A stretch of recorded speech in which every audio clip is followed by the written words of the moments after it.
Does anything bug you as much as a know-it-all? A know-it-all is completely different from an expert. But how can you tell which is which? Hi, I'm David Daniels from Chick Publications. An expert studies his craft carefully, for years practicing to get better, and after many years is able to state his conclusions or opinions or theories. And we tend to trust experts because we know that they've spent years working at all of that. But a know-it-all is none of that. A know-it-all is often a dropout from a college or course or program. He's much too smart for them. A know-it-all has theories without research, conclusions without study, answers without preparation. And a know-it-all expects to be believed because actually I don't know why they want to be believed. They just do. And maybe that's why they changed their minds so much.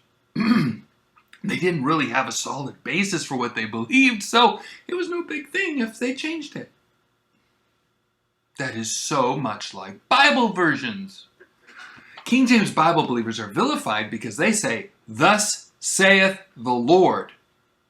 And at first glance, maybe their critics are right. They pick up a Bible, the King James Bible, and they say, "Thus saith the Lord," and believe every word of it.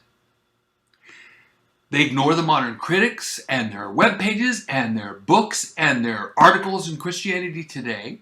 They don't listen to the experts who have been teaching against the King James Bible for decades. They just believe the book. It's their book. And they will accept no other. They do certainly sound like know-it-alls, don't they? But wait, maybe there's another way to look at this. The King James Bible came from a text preserved and passed down over thousands of years, often at the cost of their owners' lives. The King James Bible was prepared with the help and consent of Bible believers who were scholars. Over 400 years tested, over 400 years proved, over 400 years believed, and as a result, we have over 400 years of success stories, including the largest missionary movement for God in history by people of faith. Modern versions are changing the meanings of historically understood words. Disbelieve to disobey.